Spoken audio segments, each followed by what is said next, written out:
안녕하세요. 타임체이스입니다. 성균관이 조용한 도서관이 아니라 조선 정치의 가장 뜨거운 대자보가 붙던 곳이라면 믿으시겠습니까? 오늘 우리는 드라마 속 낭만적인 공간이 아닌 조선의 운명을 좌우했던 치열한 지성의 심장부, 성균관의 진짜 모습을 들여다볼 겁니다. 흔히 성균관 하면 갓쓴 청춘들이 시를 읊고 학문을 논하는 평화로운 모습을 떠올리시죠. 하지만 그건 성균관의 1%도 안 되는 모습입니다. 사실 성균관은 조선 최고의 국립대학이자 가장 강력한 언론기관이었고 때로는 왕조차 함부로 할 수 없는 정치적 압력 단체였습니다. 이번 영상에서는 조선판 하버드라는 단순한 비유를 넘어 성균관이 어떻게 조선 사회의 핵심 브레인이자 살아있는 권력이 될 수 있었는지 그 비밀을 낱낱이 파헤쳐 보겠습니다. 끝까지 보시면 여러분이 알던 조선이 완전히 다르게 보일 겁니다. 자, 그럼 먼저 조선 최고의 엘리트가 되기 위한 첫 관문, 성균관 입학부터 살펴볼까요? 요즘으로 치면 스카이대학 입학 전형 같은 건데 그 난이도는 상상을 초월했습니다. 성균관에 입학할 수 있는 자격은 기본적으로 소과, 즉 생원과와 진사과에 합격한 사람들에게 주어졌습니다. 생원과는 유교 경전에 대한 이해도를, 진사과는 문학적 재능을 시험하는 건데요. 이 시험 자체도 전국에서 내로라 하는 수재들이 몰려드는 지금의 수능과 비교할 수 없을 정도로 치열했습니다. 그런데 이게 끝이 아니에요. 소과에 합격한다고 모두가 성균관에 입학하는 자동문이 열리는 게 아니었습니다. 성균관의 정원은 단 200명. 경국대전에 따르면 생원과 진사 각 100명씩으로 엄격하게 제한되어 있었죠. 더 놀라운 건 이 200명이라는 정원이 500년 조선 왕조 내내 거의 변하지 않았다는 사실입니다. 인구는 계속 늘어나는데 최고 교육기관의 정원은 그대로라니 입학 경쟁률이 시간이 갈수록 얼마나 살인적으로 변했을지 짐작이 가시죠? 게다가 원칙적으로는 양반 자제라면 누구나 응시할 수 있었지만 현실적으로는 사대부 가문 출신이 아니라면 소과 합격 자체가 거의 불가능에 가까웠습니다. 이는 성균관이 단순히 공부 잘하는 사람을 뽑는 곳이 아니라 조선을 이끌어갈 지배계층, 즉 예비 관료를 선발하고 검증하는 첫 번째 필터링 시스템이었음을 의미합니다. 정리하자면 성균관 입학은 단순히 똑똑하다고 되는 게 아니었습니다. 치열한 국가고시를 통과한 실력에 사회를 이끌 지배층으로서의 가문이라는 배경까지 갖춰야만 겨우 손에 쥘 수 있는 그야말로 조선 최고의 엘리트 인증서였던 셈입니다. 자, 이렇게 어렵게 성균관에 입학한 유생들. 이제 꽃길만 걸었을까요? 천만에요. 입학은 튜토리얼에 불과했습니다. 성균관의 생활은 오늘날의 의대나 고시촌을 합쳐놓은 것보다 더하면 더했지 덜하지 않았습니다. 먼저 그들의 일과는 원점제라는 독특한 출석 시스템에 의해 철저히 관리되었습니다. 매일 아침과 저녁 식당인 진사식당에 피치된 장부에 서명을 해야 출석 점수 1점을 얻을 수 있었죠. 이 점수를 모아 300점을 채워야만 비로소 대과에 응시할 자격이 주어졌습니다. 지금의 학점 이수와 비슷한 개념인데 하루라도 빠지면 졸업, 아니 대과 응시 자격 자체가 날아갈 수 있으니 유생들은 꼼짝없이 기숙사에 머물며 공부에만 매달려야 했습니다. 태종실록을 보면 심지어 왕이 직접 성균관 유생들이 공부에 태만하니 엄히 다스리라고 명하는 기록도 나옵니다. 국가가 직접 학생들의 근태를 관리할 만큼 중요하게 여겼다는 거죠. 그렇다고 공부만 한 건 아닙니다. 성균관의 진정한 힘은 바로 정치적 행동에서 나왔습니다.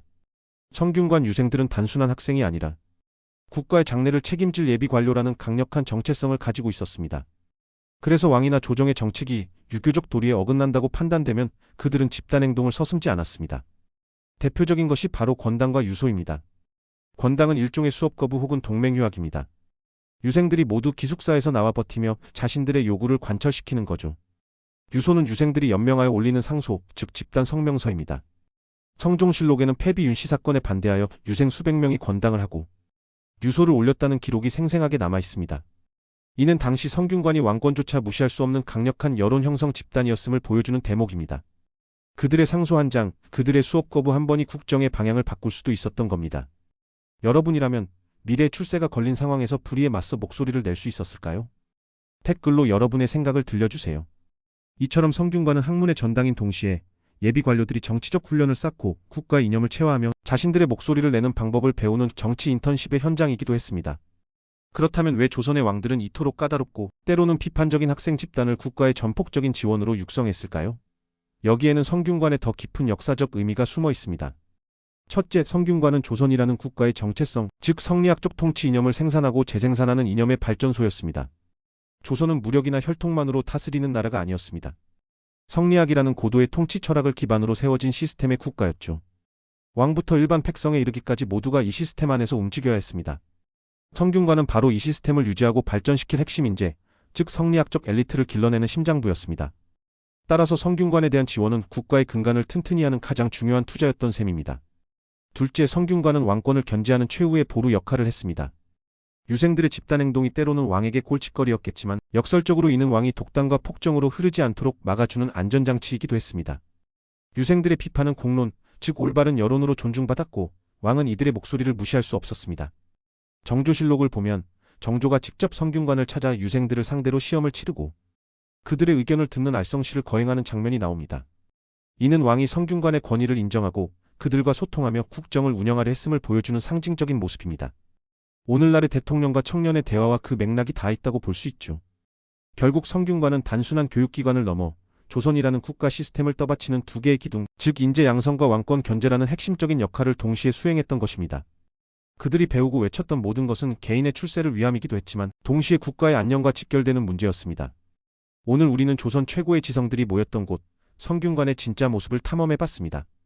정리해볼까요? 첫째, 성균관은 소가 합격자 중에서도 200명만 선발하는 조선 최고의 엘리트 코스였습니다. 둘째, 유생들은 원점제라는 엄격한 학사관리 속에서 공부하는 한편 권당과 유소 등을 통해 국가 정책에 직접 목소리를 내는 예비 정치인이었습니다. 마지막으로 성균관은 성리학 이념을 수호하고 왕권을 견제하며 조선 사회의 균형을 잡는 핵심 기관이었습니다.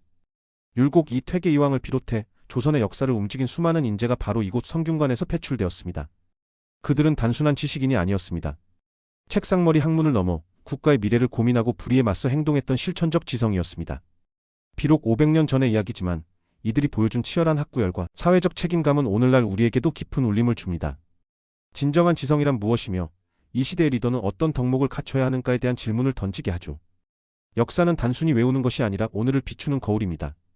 오늘 이야기가 흥미로우셨다면 구독과 좋아요, 알림 설정 부탁드립니다. 여러분의 지적 호기심을 채워줄 더 깊은 이야기로 다시 찾아뵙겠습니다. 지금까지 타임체이스였습니다. 감사합니다.